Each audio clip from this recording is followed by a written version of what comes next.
All right, it looks like we're ready to begin.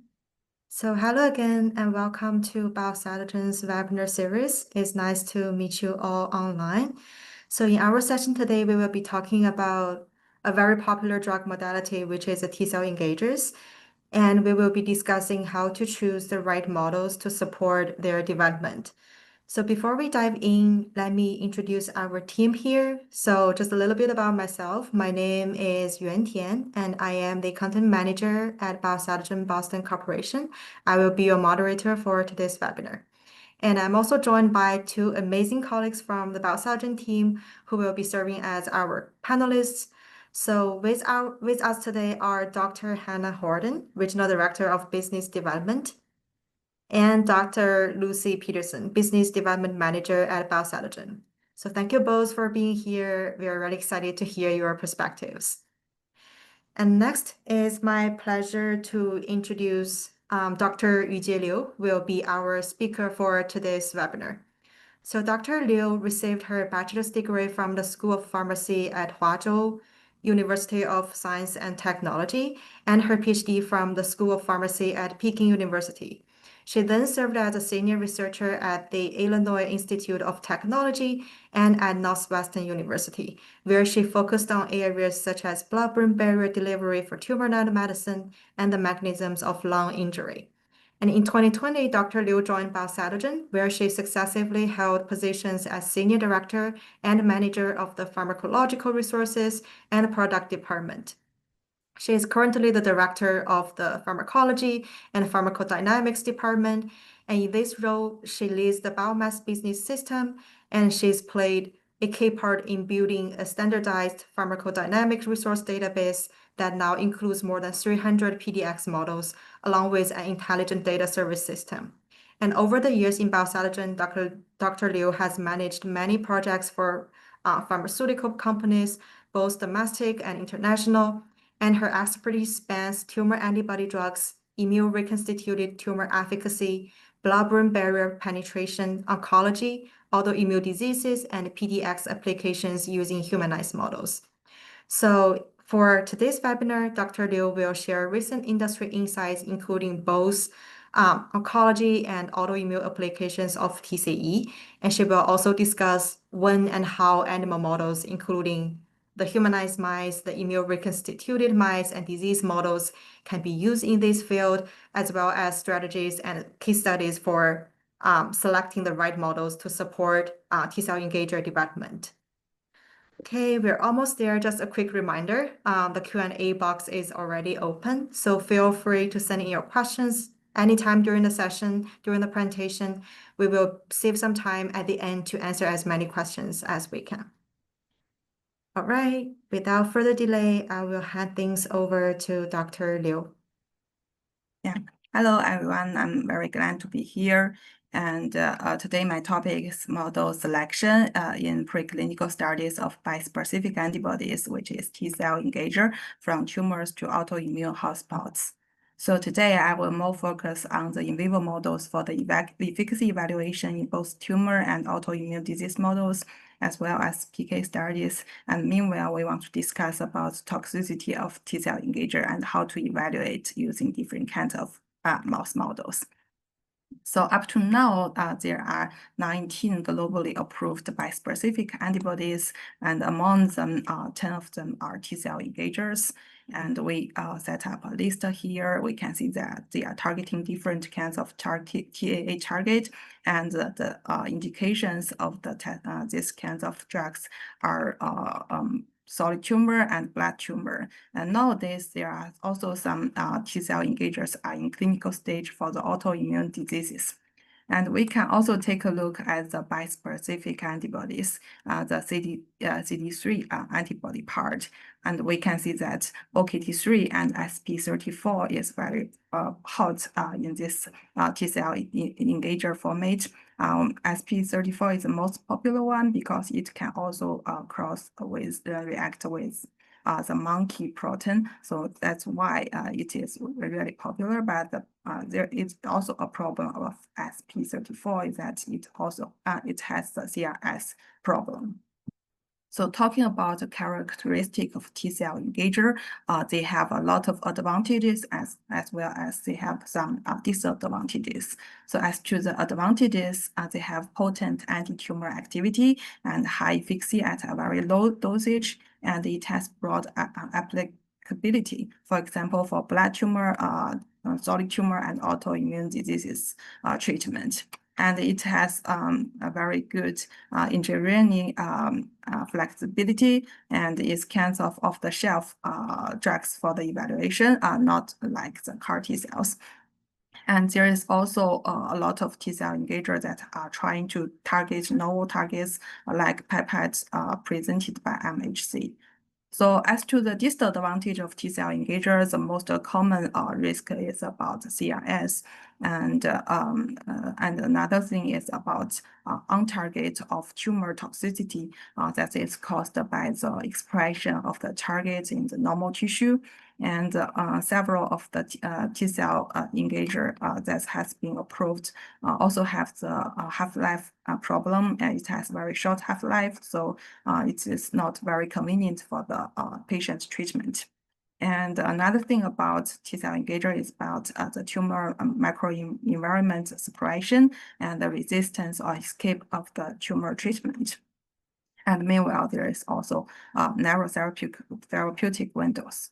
So based on the advantages and disadvantages of T-cell engagers, there are coming up a lot of kinds of formats of T-cell engagers. So we are also trying to summarize what kinds of models are best for the T-cell engager evaluation. So we first make a summary of the T-cell model selection, basically based on the in vivo efficacy, PK evaluation, and the safety evaluation.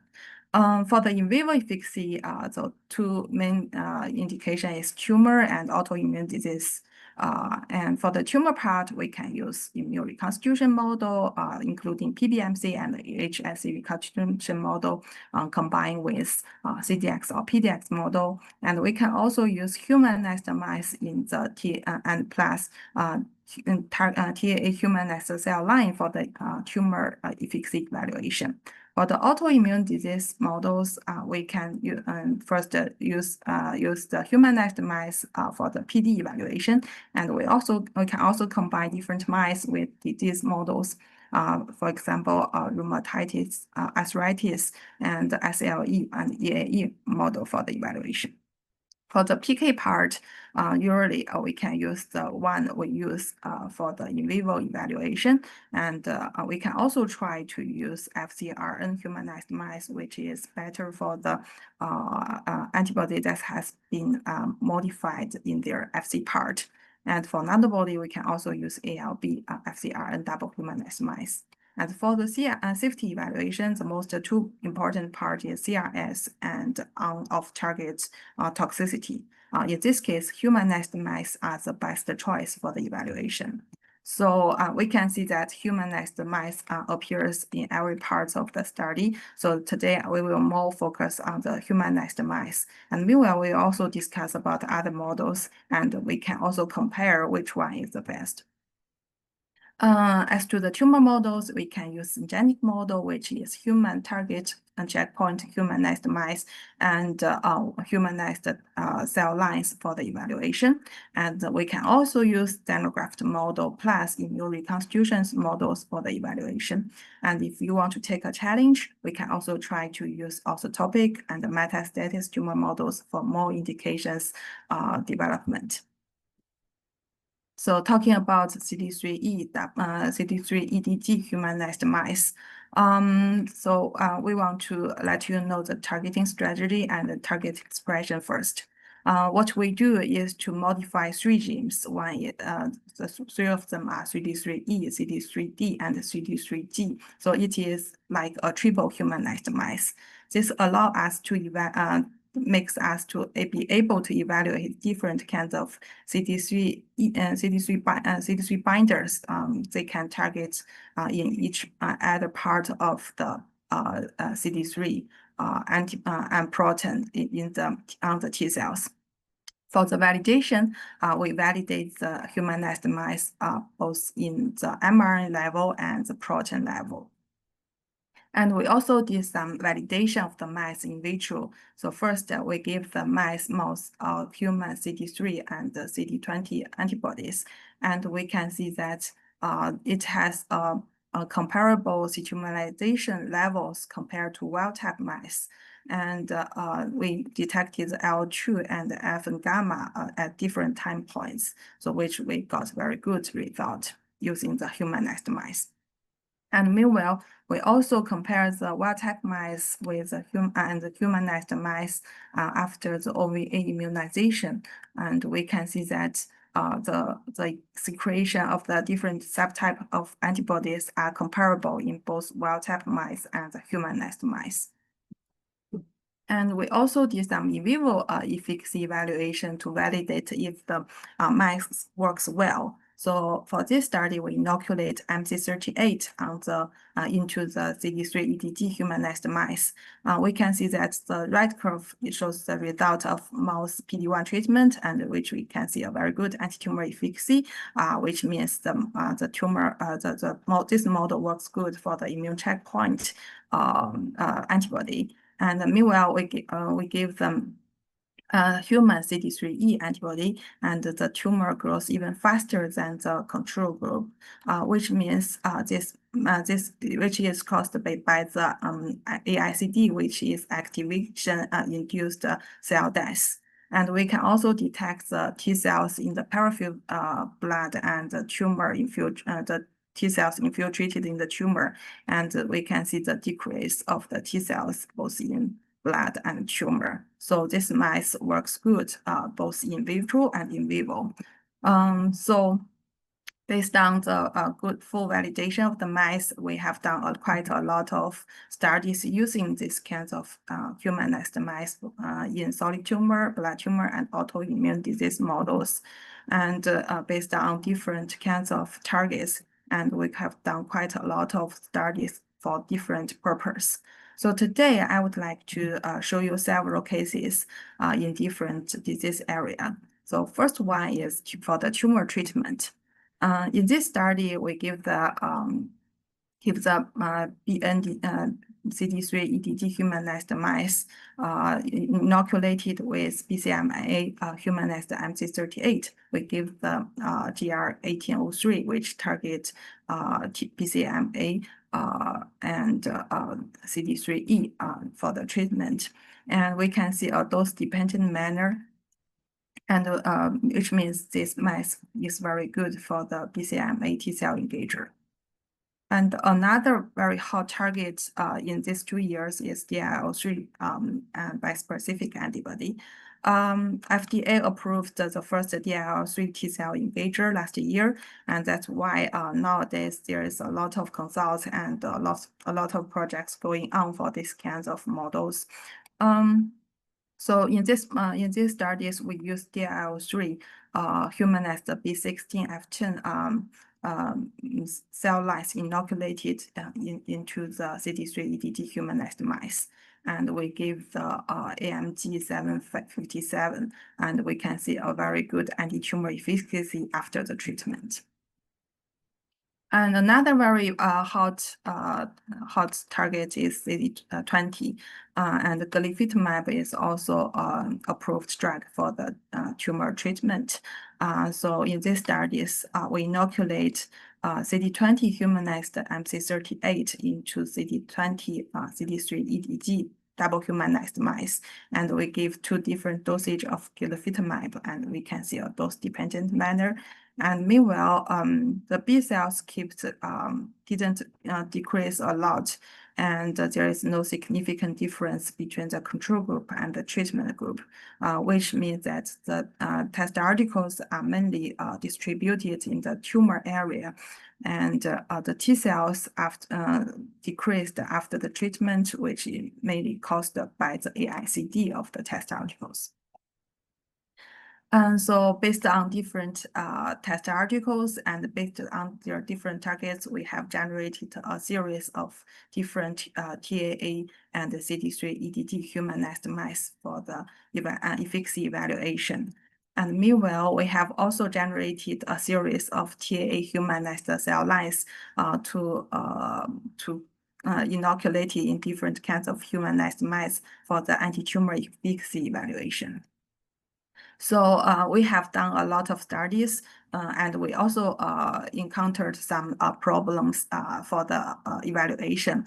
In this study, first we generated HER2 humanized MC38, and we inoculate this cell line into CD3E HER2 double humanized mice. And unfortunately, we didn't get a very good anti-tumor efficacy at different dosage. So we had some internal discussion why it didn't work. And there are several possibilities. One is the specificity and affinity of the binding sites of CD3 antibody. And second one may be the loss of target antigen expression after the inoculation of the tumor or after the treatment. And the third one may be the formats of the bispecific antibody. So we did what we can do to modify these models. So we generated another cell line, which is HER2 high expression MC38. This cell line has a comparable expression level of human cell line, which is NCIN87. And the orange curve is the original version, which is HER2 low expression MC38. Using the high expression version, we give the treatment of HER2 CD3 T cell engager, and we found a very good anti-tumor efficacy, and which is also shows a very good dose-dependent manner. So this have give us some suggestions that for the evaluation of your test articles, we may consider the affinity of the test articles to the TAA, and meanwhile we have to consider which level of TAA we need for the evaluation and what kinds of patients we are going to treat for your future studies. Another very hot models used is immune reconstitution model, and this is most traditional ones that's used in the pharmaceutical areas. The one is PBMC reconstitution, and the other is HSC reconstitution. For PBMC reconstitution, we can mostly we can get T cells after the reconstitution, so which makes them a very good model for the evaluation of T cell engager.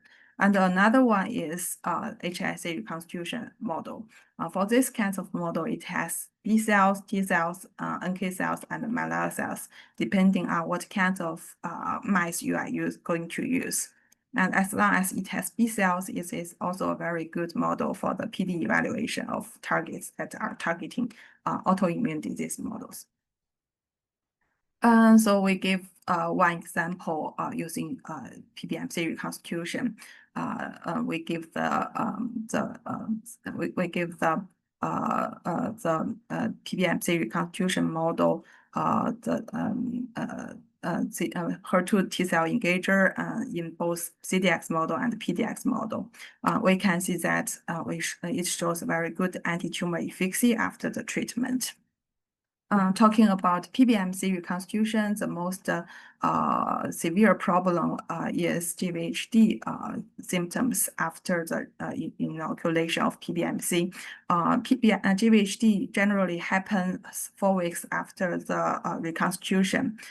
So to get avoid of the influence of GVHD, we generate MHC1 and MHC2 double knockout mice. This allows us to extend the lifetime of the mice and meanwhile prolong the time, prolong the treatment window for the study.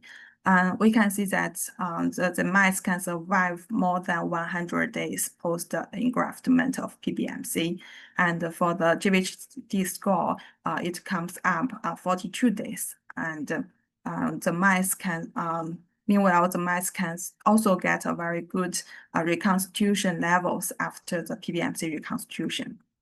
And we also use these mice for the HER2 T cell engager evaluation, and we can see it has a very good anti-tumor efficacy. And even we give them some test articles, the body weight of the mice still increased during our study. So for some other kinds of PBMC reconstitution models, when we give them treatments, the body weight of the mice generally will decrease. So at this time point, someone will ask, there are humanized mice and there are immune reconstitution mice, which are the best for the T-cell engager experiment. So we also did some internal work in our company. So we used DLL3 T-cell engager for our internal study. We generated four formats of the T-cell engager, which target TLL3 and CD3. We use synthetic model and xenograft model for the evaluation.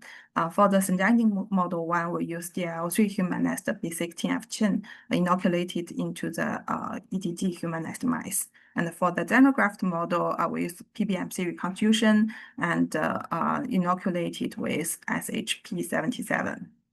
Which has a high expression level of DLL3. In these two models, we found out that FORMA3 has the best anti-tumor efficacy, and for the positive control, it also have a very good anti-tumor efficacy. At the end of the study, we made some summarization of the two and comparison of the two kinds of models. We also use different donors for the evaluation of SHP77. And we found that for FORMA2 and FORMA3, the synthetic model and the xenograft model both shows very good anti-tumor efficacy. And for FORMA1, they showed good anti-tumor efficacy in synthetic model, and for xenograft model, we didn't find very good anti-tumor effect. So these two models looks like they are kinds of translational, but we are also collecting more data for the further evaluation and to make a more solid summary. And meanwhile, apart from the TAA T-cell engager, there are also TCRM T-cell engager. So based on that, we also generated a series of T and HLA humanized cell lines in C50 background. And meanwhile, we also generated HLA humanized mice in B6 and BNDD background. And meanwhile, we also generated different humanized HLA and peptide humanized CDX models.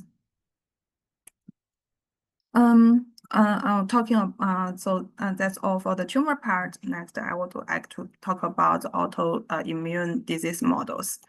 Up to now, there are a lot of companies that has been used their T-cell engager for the evaluation of autoimmune diseases. And among them, CD19, CD20, BCMA are the most popular one for the evaluation. It is because the abnormal B cells are involved in the pathogenesis of various autoimmune diseases, and the depleting B cells can potentially elevate the autoimmune disorders. For the evaluation of this kinds of T-cell engager, we can first do some PD evaluation, and this is to use different kinds of mice and just without any modeling, we just give them test articles, and we can try to detect the B cells in the mice if they can be depleted after the treatment. And next, we can do the efficacy evaluation.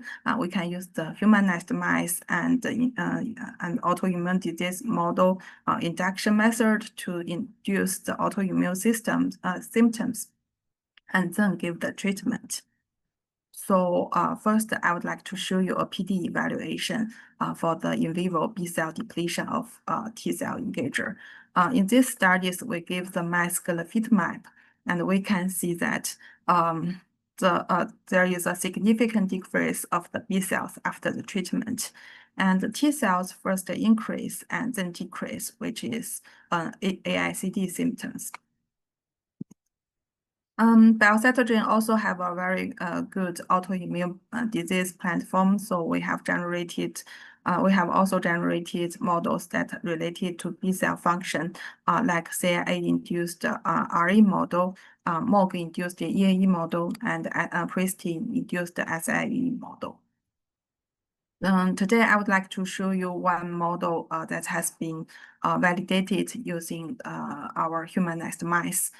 In these studies, we use MOG1 to 125 to induce EAE. And we can see the blue curve shows a very good induction of EAE after the immunization.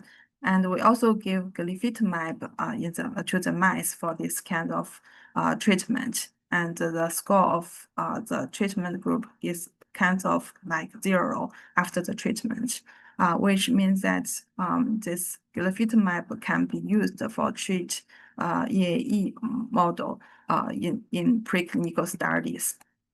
And we also detect the B cells and T cells in the blood. And we can see after the treatment, the B cells has almost been depleted after the treatment. And for the T cells, it will first increase and then decrease after the treatment.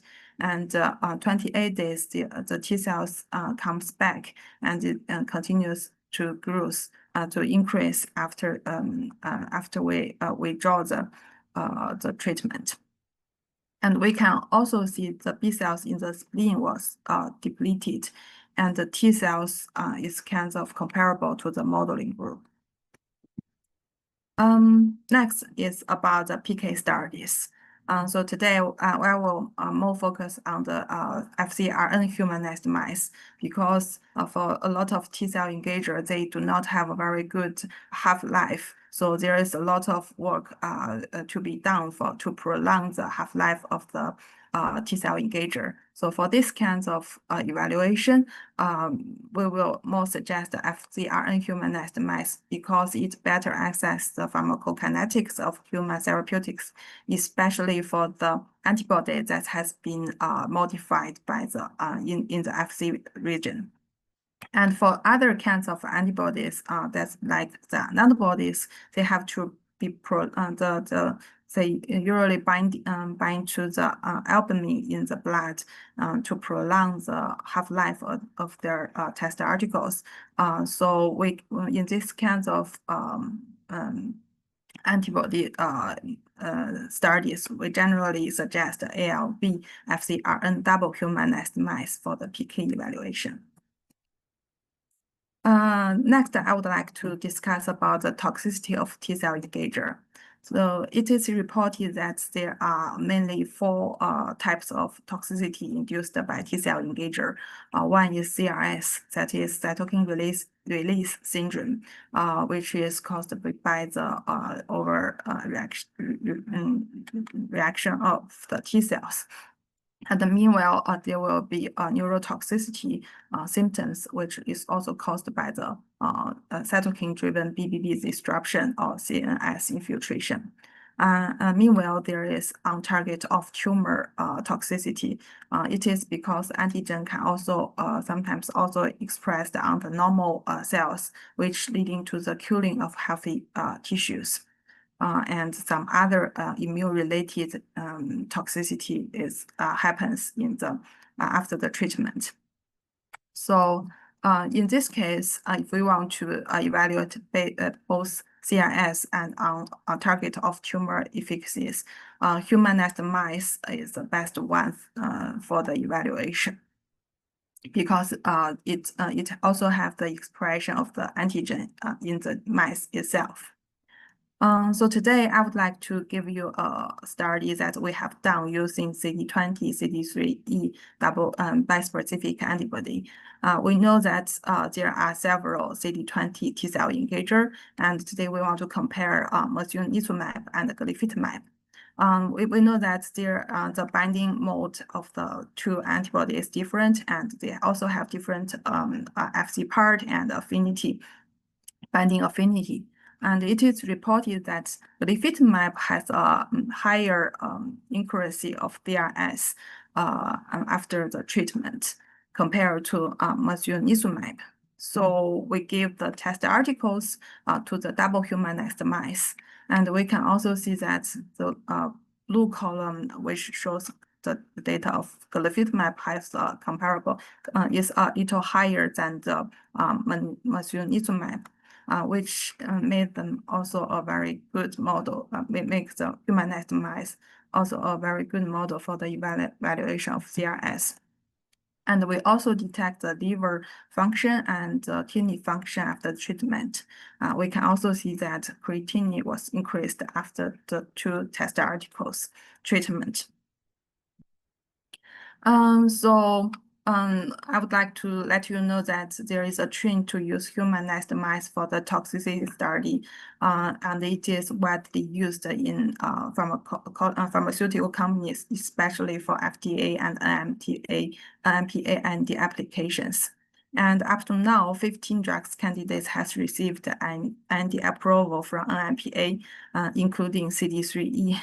T-cell engager, and also 5 drugs candidates received IND approval from FDA, also including CD3E. So at the last, I would like to discuss about next generation of T-cell engager and what kinds of model we can use. Then here is a whole strings of T-cell engager.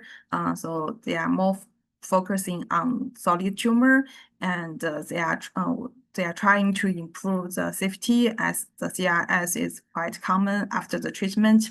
And nowadays there are more multi-specific, logic-gated, tri-specific, or higher order T-cell engager coming up. And a lot of clients are also trying to discover novel antigens, and they also want to overcome the immunosuppression, and they also want to do a lot of work for the PK improvement.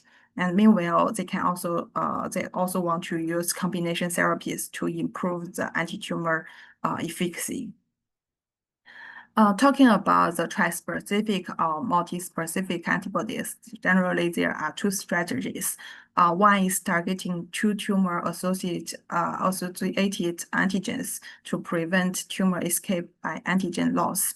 So for example, they can target BCMA, GPCR5D for the CD3 T-cell engager for the tumor treatment.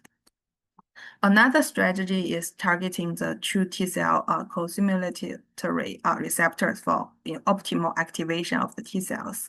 For example, we can also use CD3, CD28, and HER2 for the tumor evaluation. So based on the need of our clients, we also generated a series of triple or even 4 target humanized mice for the evaluation.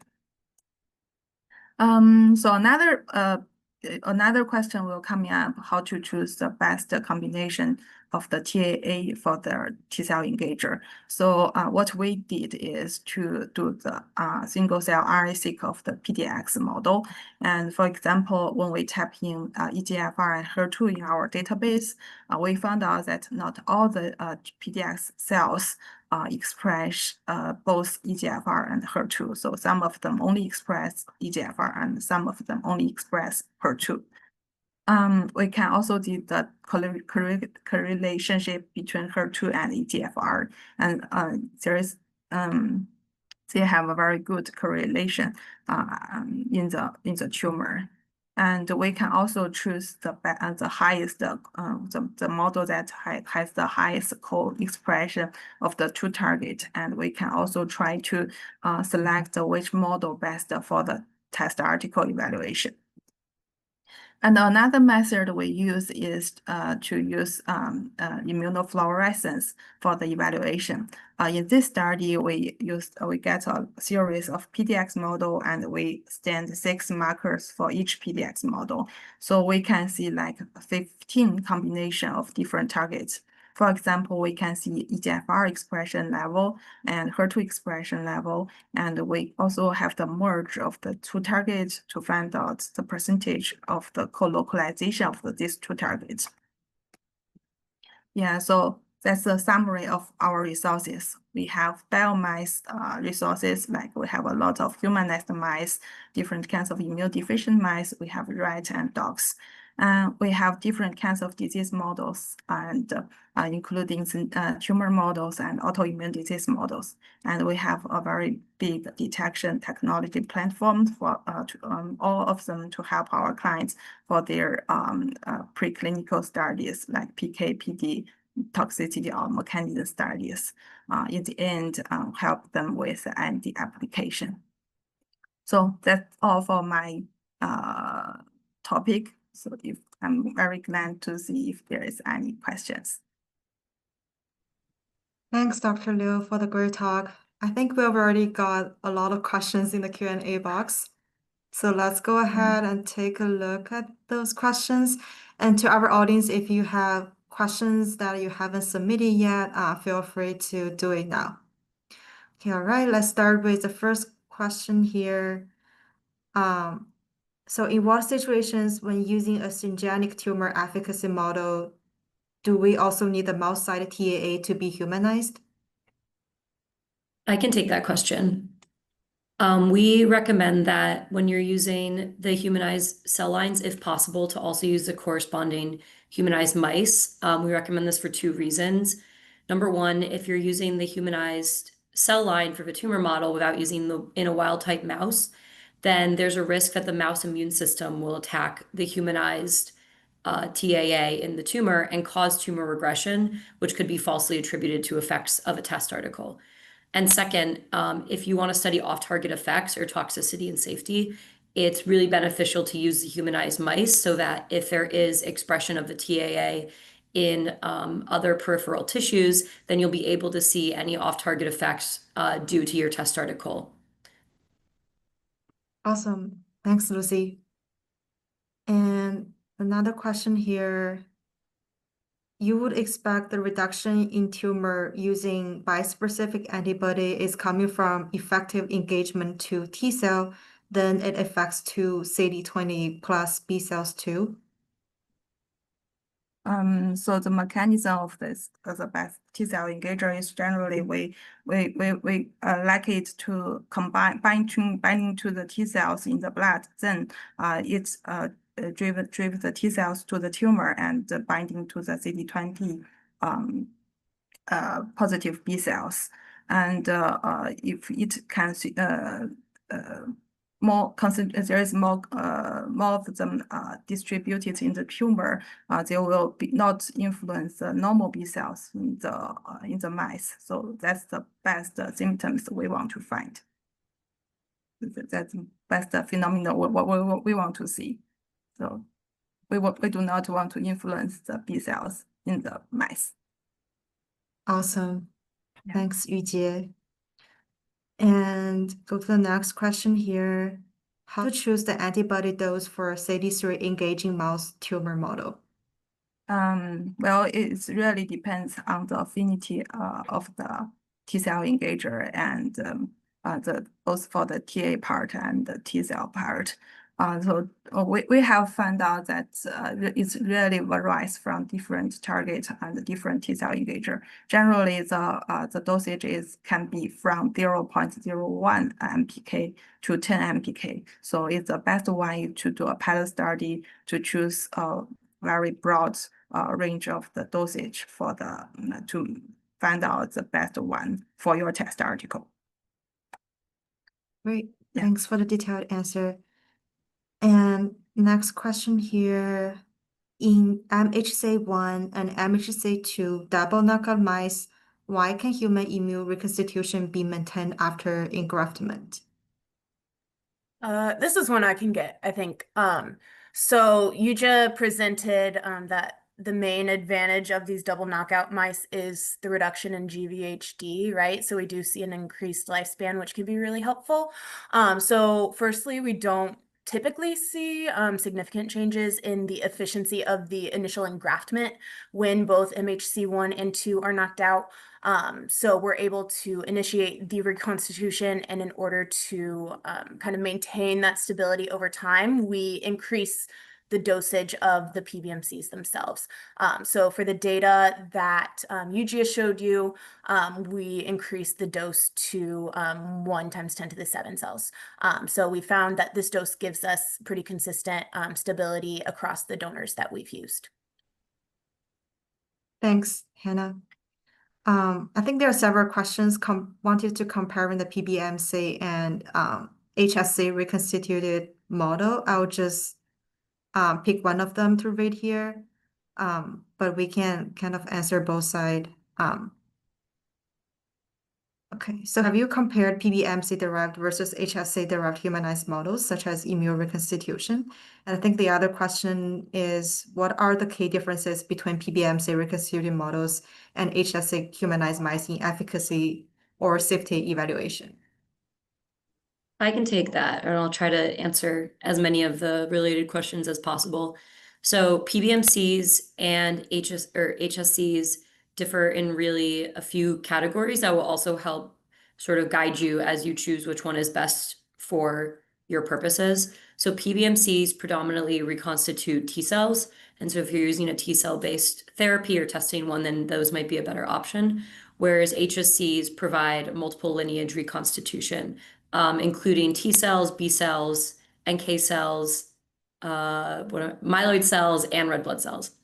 And then PBMCs also have much faster engraftment, just a few weeks, 1 to 2 weeks, and they don't require irradiation like HSCs do. And so this makes them well suited for a really rapid proof of concept study. But to the same regard, PBMCs have much higher incidence of graft versus host disease because of the T cell reconstitution after just, I think, 5 to 6 weeks of engraftment. And so if you want to do a longer study to look at safety or long-term efficacy, HSCs might be a better model because although they have a longer time to engraftment, they have more stable immune reconstitution, which is good for these longer studies. Awesome. Thanks, Lucy. And next question here, how to choose a combination therapy model? Because for the combination therapy, usually clients will use T cell engager and plus immune checkpoint test articles. For this case, I would not suggest immune reconstitution model because immune reconstitution model usually is hard to find anti-tumor efficacy for the IO treatment. It's more better. This model is more better for the evaluation of T cell engager. So in this case, I would suggest a humanized mice because it's more stable and we can repeat the studies more easily. And yeah, that's all. Thanks, Yujie. And next question coming up here. Are humanized mouse models reliable for meeting FDA requirements in toxicology studies? I can grab this one as well. Yeah, so I can speak kind of generally to the advantages of using these humanized mouse models for toxicology.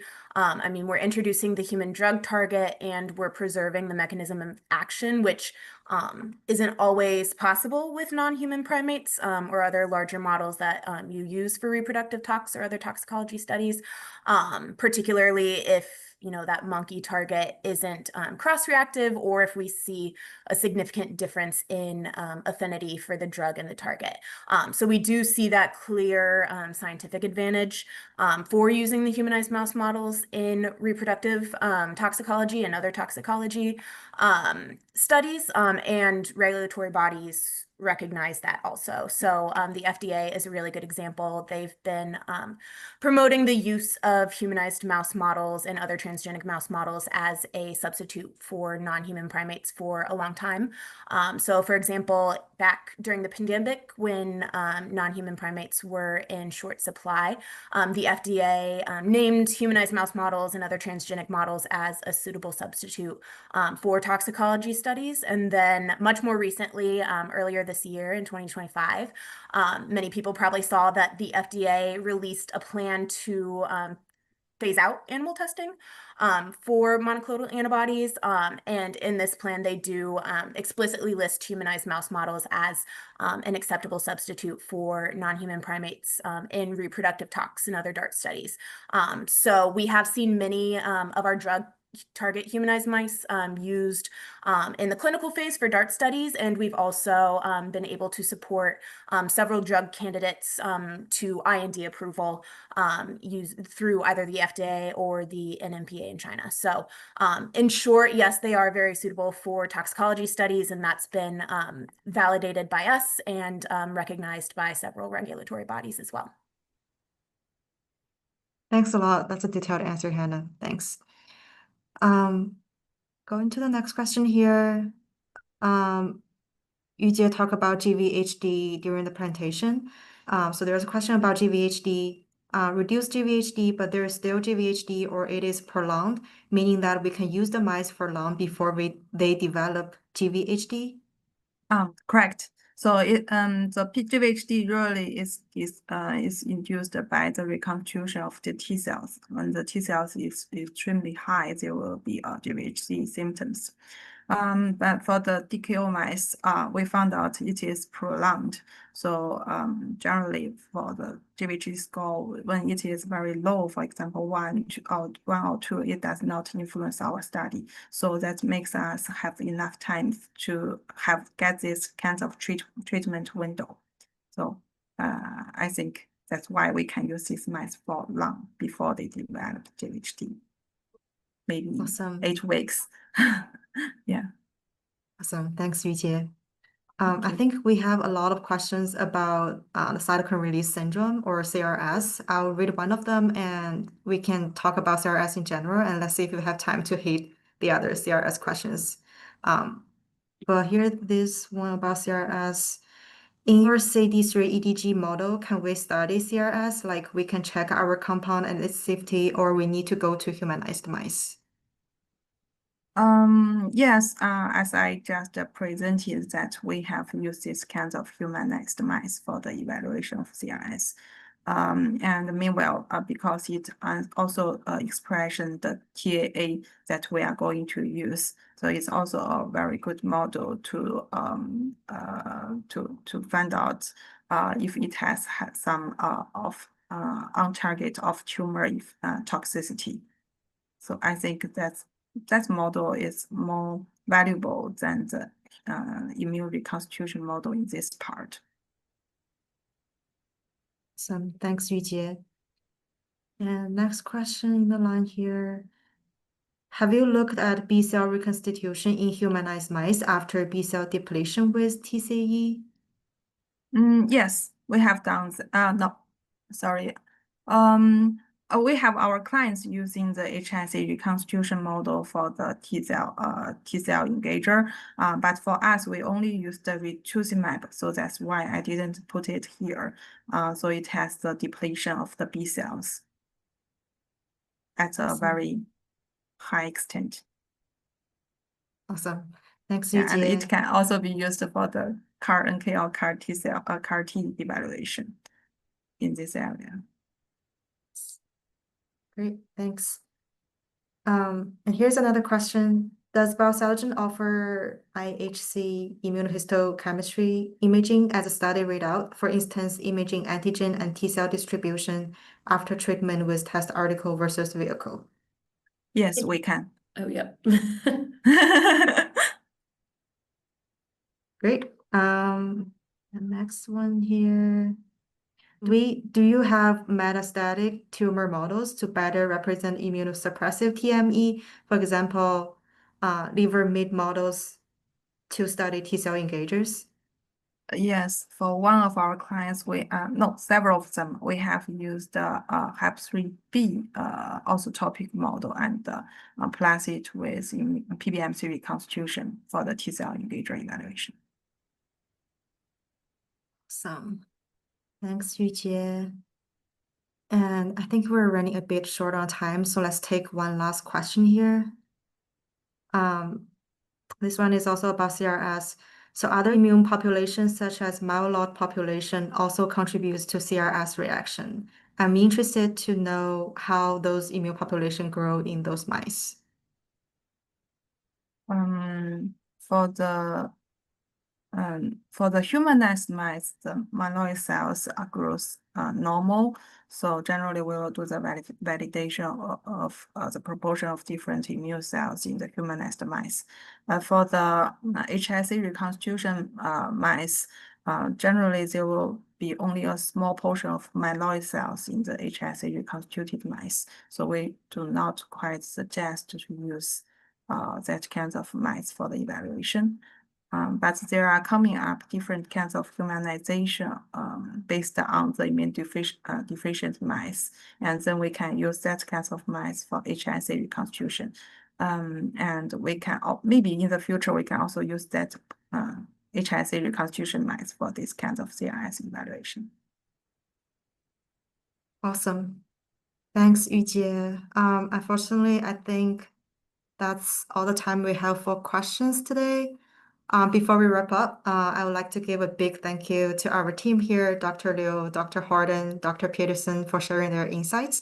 And thank you to everyone in the audience for your participation today. So if you have any follow-up questions and the questions we haven't been able to answer here yet, we will be posting the answers on our LinkedIn page. And if you would like to learn more about TCE, animal models, or anything else related to today's topic, feel free to reach out through our website at biosologen.com, or you can connect with us on LinkedIn. We will be happy to follow up and discuss further. And lastly, just a quick reminder, if you missed any part of today's session, this webinar will be available on demand. You will be able to request a recording on our website. All right, I think that's all from us for today.